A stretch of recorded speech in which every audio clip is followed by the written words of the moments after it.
tried to cut it down, so just take it. Well, it's super impressive, so we should talk about all of it for sure. For this one, every line. I agree. So by way of introduction, I'm Jennifer Koester, Managing Director here at Google. I lead our strategic partnerships and alliances team. Although not a traditional startup, I did actually start this group at Google about 3 years ago during the pandemic to create a pretty critical function for the company. So while I have a little bit of the strategic mindset when it comes to startups, I'm by nowhere nearly as diverse and immersed in a space as you all. And I must say, it is very impressive to see so many women here leading the charge. So kudos to all of you. Excited about our conversation today. We're going to talk about landing your C-suite dream job. And we have two experts in the space. So Lisa, you all just met. Let me give you a little background on Laura. It's Kinder or Kinder. Okay, I want to make sure you get it. Go by Okay. either. She's the president of Diversa, which is at the forefront of shaping the future by building the leading management teams across the most disruptive companies of this generation. The firm prides itself on serving the founder and funder community, working hand in hand with esteemed VC and PE firms like Andreessen Horowitz, Founders Funds, Sequoia Capital, and Blackstone. They've had the privilege to construct the backbone of over 10,000 tech companies, all of which share a single vision, push the throttle of innovation. Very impressive. Laura joined in 2005, and at the age of 28, she stepped into the role of president of the firm while continuing to serve her loyal client base. And over the past 15 years, she's led over 1,000 searches spanning consumer and B2B businesses, building leadership teams for transformative companies like Square, Nike, Dapper Labs, Peloton, and Oscar. Quite impressive, both of you. So super happy to be here. Before we jump in, on this landing your C-suite dream job, we were actually talking in the back about when we say C-suite in this context, what exactly do we mean by that? Can you want to start by defining what we mean by that, Laura? Yeah, so C-suite to me is really anyone who's a direct report to the CEO. And obviously within startups, you're going to have a number of different phases, growth periods. Oftentimes, if you're with a Series A, sometimes a Series B company, that C-suite may not have been built yet, so you might see a head of or a VP. Personally, within Diversa, we look at those interchangeably. And it really is dependent on the stage of the company and where they are. Lisa? Completely agree. It can have an SVP title, it can have a function-specific title like general counsel, but I think really what we're kind of honing in on is how do you get that first shot to be that direct report to the CEO where there is no one in your function more senior than you. Mm-hmm. Okay. So you must see a lot of resumes. So I'm curious, when you think about essential skills and qualities of what you're looking for in the C-suite, what leaps off the page? I'd say there's a few things that there's common themes I look for when I'm looking at a resume. Obviously, when you're getting to the level of the C-suite, each role is so nuanced. So I'll kind of put that as a disclaimer first. Oftentimes it has to do with a particular journey a company might be going into, something that they need this person to come with, specific expertise, experience, skill set, et cetera, et cetera. However, there's a few things that go hand in hand that I'm always looking for, which is one, has this person been with great companies? As we've seen this year, there's a lot of companies that had incredible trajectories over the, kind of through 2021 into 2022. And there's been a lot of sobering of that. That does not mean it's not a great company. There's been a lot of level setting throughout the entire industry. But is it a company that had great investors, an incredible, team, an important mission, a certain level of complexity to it?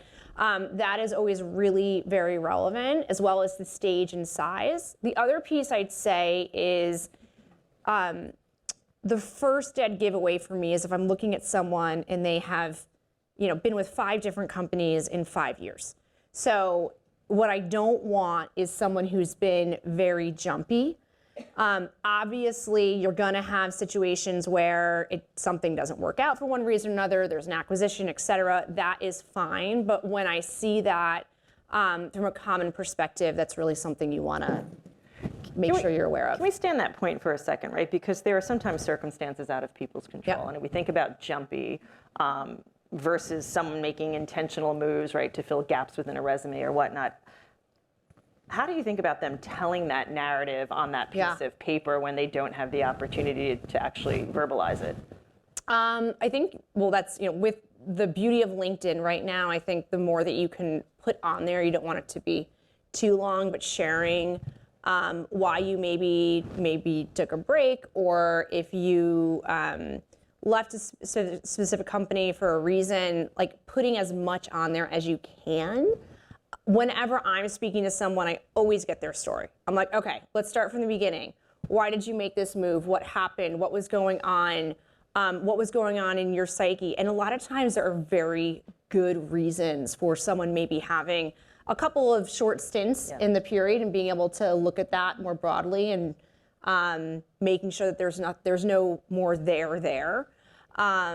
But really, we'll talk about this, but really being able to make sure you can tell your story clearly and efficiently, kind of what Lisa was touching on before, on your impact and your why, and the results and outcomes that you had. Those pieces are all so important.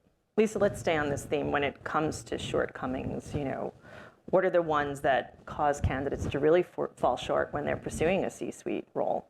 Sure. I mean, I think I want to kind of completely agree and sort of plus one this idea that everyone, particularly women, I mean, we do need to navigate our careers differently than men. So I don't want for anyone in this room who's had to navigate kind of upshifting or downshifting in their career to accommodate heavy mothering, heavy daughtering. I mean, that is just a reality that we're in a world of magical thinking if we don't just head that, head on. There isn't a woman in this audience who isn't working probably 2 full-time jobs.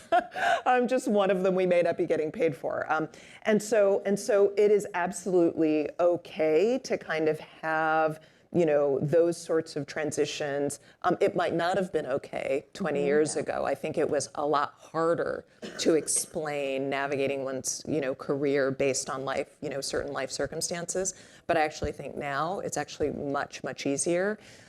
That, though, is very different than having 5 jobs in 5 years, right? That is, and I think rightfully so, that can be a bit of a limiter, because people want to see that you have the kind of stick-to-itiveness to stay someplace, to be able to have impact. It's okay if something doesn't work out here and there, but if you're looking at your profile and you haven't stuck it out a few places where you can say, I was here for this amount of time, and here's the needle that I moved and what I achieved, then it is just going to be tougher. Because we're talking about the C-suite level here. We're not just talking about interviewing for any job. Right. It's really at the leadership level. Any other red flags?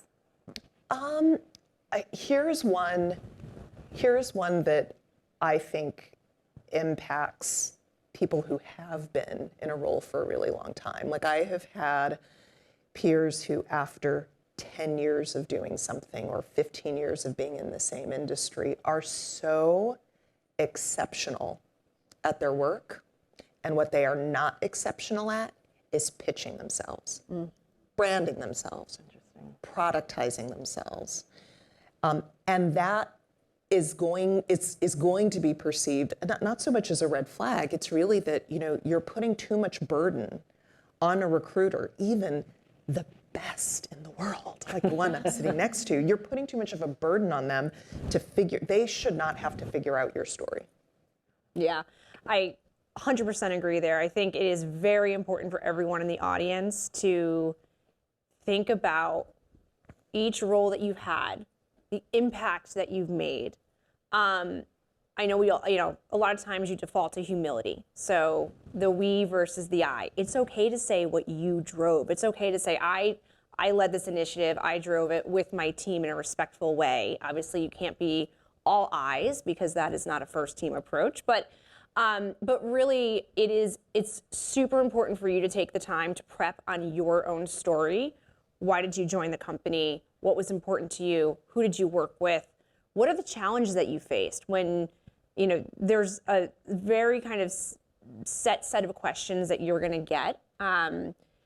Tell me about a time you had to deal with adversity in your role, and what did you have to do about it? And really making sure that before you're going into an interview, you're thinking about all of those questions that can come up, and you're having your answer, because oftentimes that's where I see the better candidate not get the job, because they may not be as well practiced and as well versed. And that's also where I see the lesser candidate get the job, because that person is much better at presenting themselves and showing up and telling a really flashy story. So it is really, really important to make sure that you're you're investing in yourself on that end, because it makes all the difference when you're, especially applying for a step-up role. Yeah. Can I just say one other thing that this just triggered? You just triggered this for me. Here is something that might be a subtle shift, but a really important one. You can tell me if you agree, which is, I think, early in one's career, when you're going out for a role, there is a tendency, and you're rewarded for kind of casting yourself as with the broadest net possible. Like, it's you want to kind of pitch yourself as being able to work in a lot of different kinds of situations, a lot of different kinds of environments, maybe more than one industry. Whereas later on in one's career, being able to, this is part of telling a really succinct story, you want to be able to say, this is what I do really well. These are the kind of problems that I solve better than anyone else in my peer group. This is the type of company or opportunity that really sings for me. There's almost, you almost need more specificity later on than you do earlier in one's career. Does that resonate at all? Absolutely. And I find that it is something I wish that, maybe really kind of more of that up and coming group had a better grasp on at times. And I think some of it comes with a little bit more tenure, but really being able to be very intentional about what you want, about where you're great. We're all humans. We all have our kind of superhuman strength where we excel, and we all have our areas of, could be improvement, or areas where, hey, this is where someone who is phenomenal in that sense will only make me better and help to adapt me. So I absolutely agree with that. I think that especially getting into the VP and C-suite, it is about specificity, because they are looking for an expert in a particular functional area. And broader is not necessarily better. It is about the person who is, their superpower is, I'm a phenomenal FP&A, VP of Finance that's going to move into CFO. And all of those outcomes are so important. So that's such an important point. So I want to tie two of these things together, right? Lisa mentioned branding, you're mentioning intentionality. And one of the things we were kind of discussing in the back before was, how do you put yourself out there, right? And if you've got that succinct story to tell, how do you build that brand? Because we're going to spend a little time talking about networking, but as we think about that, what are the steps to take, and what's the process you suggest people going through? I think it's really important to build a network of people who are in the role that you want, and to go and build relationships with those executives. I think you'd be surprised if you reached out to someone amazing like Lisa and said, hey, you don't know me, but I've admired your career, and I'd love to just grab a cup of coffee with you. Here's what I'm looking to do. She can't take every single meeting, I know, but you will find that a number of executives will spend their time with you and will help to extend their insight. And that is all just about building that network. And the more people that you have in that network, and great talent surrounds itself with great talent. And bad talent surrounds itself with bad talent. So I think it is really about building relationships with the people who are maybe where you want to go. And what we were talking about in the room before was, oftentimes in a search they were saying, well, how do you find individuals? And a lot of times it's networking. It's me calling up Cassie and saying, Cassie, here's where we are. This is the company. Like, who do you know from your network in your early days that you might think of? And I did that with Lisa last week when we were prepping on this call. So that is really, I think, such an important piece that helps you to get a little bit more visibility and get the call on the role and the reference built in with it that you may otherwise may not get. I think this is this concept of sponsors, right? Having people talk about you when you're not there, advocating for you when you're not there, so that when they get the phone call and they say, who's an up-and-comer, right? You want them to mention your name. I think it's just a great exercise and practice, right, for everyone to do. And I think there are two other kind of types of networking broadly defined that I think about. One is the type of kind of, external networking, cross-company, cross-industry networking that Laura's describing. The other two that I think a lot about is the sort of networking that you are doing inside of your own organization. You're doing networking as you're working in the role, but you're also doing networking when you are leaving. Mm-hmm. And so I say this all the time, it is so critically important when something isn't working and you've made the decision to kind of transition and look for something else, leave well, because people will not only remember you for how you performed when you were there, they will also remember, the nature of those relationships and how you left. So there's kind of the internal sort of piece of kind of, brand management. And then the other type of networking that I'm curious how you feel about it, but is it okay to sort of network with recruiters in the way that you just described? Meaning when a recruiter reaches out to any of the phenomenal talent in this room, but they know just reading it that it's not right for them, would you encourage them to go ahead and take the call and say, this isn't for me, but let me suggest a couple of people you should call and maybe tell you a little bit about me? Absolutely. And on that note, my most challenging searches sometimes are the director level. And sometimes the easiest searches are like the 5 people I can call in the country on the most high profile CEO role. Do you want to know why? The directors oftentimes don't want to take my call because they're not looking for a job. And the C-level suite will know I should take Laura's call because even though I'm not looking, there might be something interesting and I might be able to offer it up to someone. So that's an excellent point, which is, this is not a solicitation for you to take my call, but I would say take it, take the call and do exactly what Lisa said. Say, I'm really happy in my role right now. I'm not looking to leave. If I were to leave, I always ask a candidate, okay, I know you're not looking to go anywhere. What's the one opportunity that I call you on that you want to go and have a conversation? What type of businesses are they? What is it? And that I'm filing away. And it's an opportunity to just build a relationship. And should anything change and should you wake up one day and have a change of heart, you have that relationship built in and you're already on their radar. I'd also say that it's good to try to be in practice and to try to be on that Rolodex of phone calls so that you just get a sense of like, what else is going on in market? So many times people are so heads down that when they do come to pick their head up, they have no idea what does great look like? What are the companies I should be following? And those pieces, it's really important for you as a leader to be keeping a pulse on what is going on in the market so that you can make, the best decision for your career.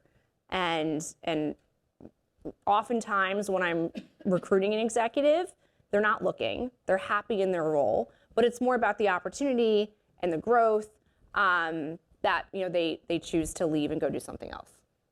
I love it. Not necessarily looking, but always listening, right? Yep. All right, so we've spent a lot of time talking about kind of leading up to it. Let's get in the weeds a little on the interview process itself. What are the most important assets when it comes to like how people show up at that interview process, the discussions you're having, how they position themselves? I'm going to start with Lisa, maybe? Yeah, go. I mean, I'm glad you have me go first so that the expert can go after. I would hate to have to follow Laura. So I would say that every hiring manager style is different. So I'll share from the hiring manager perspective, where because one of my things is sort of transformation. I come into organizations when there is some major transformation afoot. It could be digital transformation. It could be a change of control. It could be some other sort of where there's a from and the to event. And so what often accompanies that is having to build a new senior leadership team. So, I have been the hiring manager on the other side of candidates looking for a CMO role, a CPO role, a CTO role. And I would say the way that I expect them to show up, which is going to feel a little bit counterintuitive, is there's a word that I really like, which is humbition, it's sort of a blend of humility. It's a good one. I love it. Don't look for it in the dictionary. It was one of my alliterative H's for those listening from the last panel. Had I known this, I could have gone wild with the question. Okay. But it's basically a blend of humility and ambition, which is just, a way of saying somebody who's sort of, grounded and not, cocky, like somebody who, brings a certain humility and ability to listen, but is also deeply, deeply confident, deeply, deeply secure in their functional area. And so in that interaction, I'm looking for all of the minimum viable things. Like, I'm looking for them to walk me sort of through their kind of, professional story. I want to understand, what they've achieved in each role. I want to kind of, understand, their sort of the acumen and approaches and frameworks that they're kind of bringing to a job in order to achieve what they've achieved. All of the really real, I want it to be metrics driven when they're describing it. So, so all of the, so those are all of the kind of tangibles. But it's this idea of humbition that's the intangible, and what I mean by that is that they're not there necessarily trying to, impress me in an overt sense. But the thing that happens at the senior leadership team level is that when what you're really looking for are people who aren't going to work for you, but are actually going to teach you something in their functional area. At the C-suite level, and I say this to kind of young CEOs all the time, you're not looking for people that, yes, you are leading the team, but if you don't have people who are better, sharper experts in their domain than you are around your C-team, you have failed at hiring. And so I'm looking for in that initial interaction, in addition to all of those basic kind of minimum viable things, someone who is able to demonstrate an ability to really carefully and beautifully explain concepts, are really able to demonstrate what they know to me, but do it in a way that is approachable and has that great kind of ambition quality. So those are some of the things I'm looking for. I think you nailed the answer, Yeah. so I'm glad I went with you 100%. first. All right, that's a tough act to follow, but I'd love to hear what you think, Laura. I think everything that Lisa said, absolutely agree with.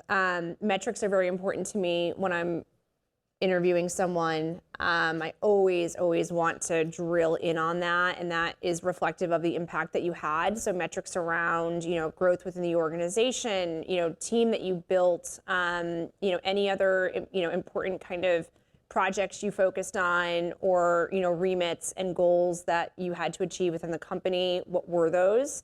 And then I think, a few other pieces. I was talking to a chief people leader the other day who I have interviewing for a very big public company search. And so she's a well-known brand, and she had told me, she said, I've been reading up on the company. I've followed up on, I've read all of their, their kind of recent content news. They obviously just had a big, they had a big press day that she followed. And then she said, I spent 2 hours watching videos of the CEO.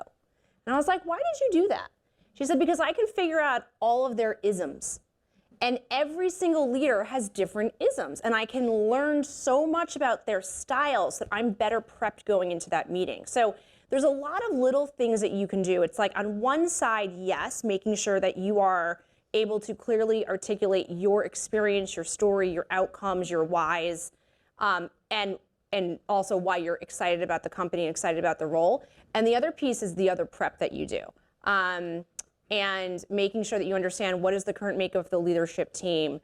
Obviously, if it's a public company, there's a ton of content out there. If it's not a public company, there's so much out there that you can find through Crunchbase and other platforms to be able to understand who are their competitors, what are people saying about the market, who are their investors, and being able to tie that together to come in as an educated candidate is really, really important. And I'll say that the person who does that very well will also generally leapfrog people who may actually have a better resume and may actually have more seniority as well.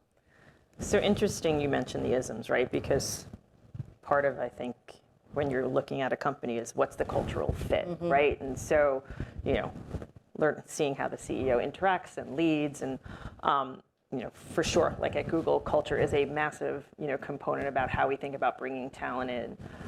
So how do you assess that from your standpoint when you're not actually within the company and determine will they be a good fit?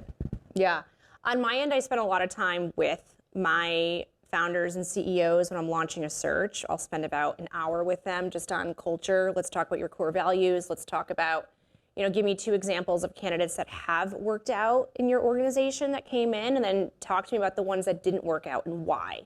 And what did you learn through that process? And how do you manage? And what do you look for in your executive team? And are you in office or are you remote? There's so many pieces down to the communication style of the CEO and the founder in often cases. So I'm really, there's some things that are very black and white. I have a company that I'm doing work with right now that is 5 days a week in office, and you're not going home at 5 p.m. They are very clear that they expect you to be on 24/7. It's hard to pitch, but I have to be very transparent with it. And I've told my founder, I'm like, you have to be very transparent on your culture, because if not, you're calling me in 3 months because this person is not going to work out, because you're going to have this set of silent expectations that you have not communicated. So it's, I think looking at and understanding a culture, and also you understanding your culture, what sort of culture do you want to be in? They're all so different. And I do think that while I don't always agree with Glassdoor reviews, I think there's a lot of really bad Glassdoor reviews, and I think that there are a number of candidates or people that are disgruntled and frankly just write them. I do think if you look through enough of them, you can kind of get sometimes somewhat of a sense and somewhat of a common theme in there. And it is really important when you're interviewing to talk about, culturally, what's a fit for you, and how do you work, and how do you drive outcomes? Because culture is 50% of the fit. 100%. And I think the fact that, if I'm not mistaken, we've gone over just a few minutes, sorry. is testimony to the fact of how much we would love to see every single person in this room who isn't already in the C-suite, because many of you are, and please share more of your insights for your incredibly powerful, successful career trajectories with the other folks in this room at the break, because we are all deeply, deeply invested in each other's mutual success. That's what I absolutely love about this community. And hopefully we brought a few extra tips or reinforced some things you already knew. And a new vocabulary word, most importantly. Yes. I'm full of them. Just do we have time for Q&A or no Q&A? No. Okay, I got that. All right, well, thank you so much. This was wonderfully inspiring and helpful. Thank you.